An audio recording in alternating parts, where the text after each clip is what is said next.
Now that we've hedged against shrinkage and cracking, we can turn our attention to roughing out the blanks. Before mounting the blank on the lathe, it's a good idea to do some extra trimming. Most turners perform this step on the bandsaw, but if you don't have a bandsaw, you can do a pretty good job with a chainsaw and a little practice. In fact, I do most of my trimming with a chainsaw.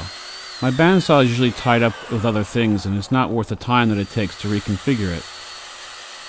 For bowl blanks, I usually start by nipping off all of the corners, and if necessary, nipping off some of the longer sides. And most importantly for bowl blanks, be sure to nip off the corners on the bottom of the bowl. For bowl blanks, we should be left with a face that looks like an octagon, and where we nip the corners off the bottom of the bowl, it should form a curve that is similar to the curve where the bark is remaining. To mount the blank on the lathe, I'll often use a screw chuck, but for larger bowl blanks, nothing beats the safety and security of a faceplate. I'll also opt for a faceplate if the surface of the bowl blank is relatively uneven.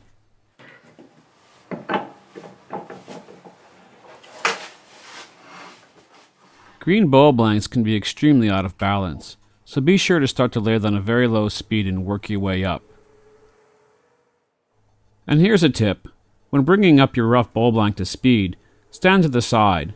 That way, should something happen, you won't be in the line of fire. Be careful with your first few passes.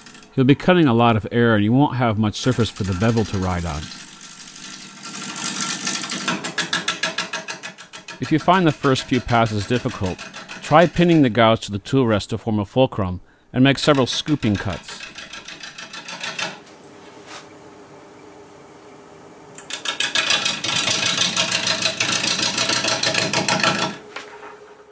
As the blank comes into balance, you can return to your regular pull cut.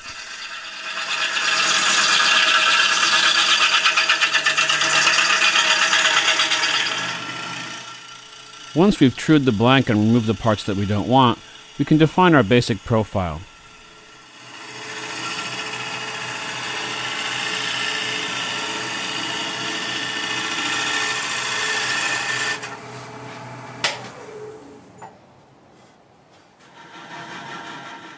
And since we'll have to remount the bowl in the chuck to hollow out the inside, we'll need a tenon.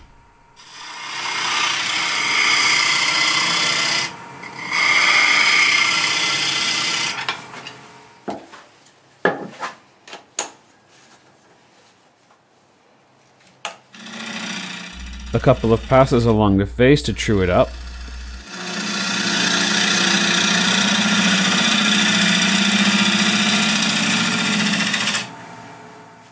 All that's left now is to hollow out the inside of the bowl to match the profile on the outside. Since the roughed out bowl blank will warp after it dries, we want to leave some extra thickness. A general rule of thumb is to leave the thickness of the wall 10% of the diameter of the bowl. In this case, the diameter of my bowl is 7.5 inches wide. To find 10%, simply move the decimal place to the left one place. In this case, we get 0.75, or 3/4 of an inch. You can also find a wall thickness chart in the notes for this video on my website.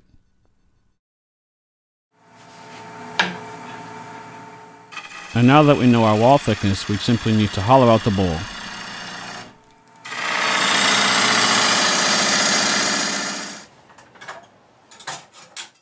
Make sure the wall thickness is the same all the way from the rim to the base.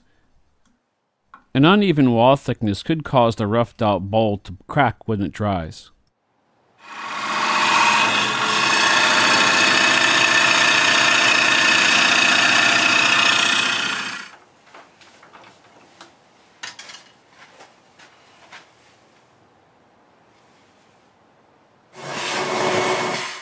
And here's a tip. The shavings from the green wood still have a lot of moisture in them, and they'll rust your lathe bed out in no time, so make sure you clean it up right after you finish roughing. I also like to spray a coat of WD-40 right afterwards as well. The last step in roughing out a bowl blank is to prepare it for drying. Now here there's quite a few options. Some turners like to put the bowl into a brown paper bag.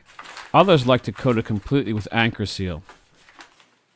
One thing that's been working well for me is to cover the back side of the bowl with brown paper bag and store it face down.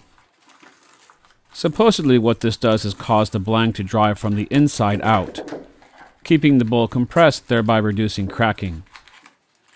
Whether that's the case or not, I've had pretty good luck doing this.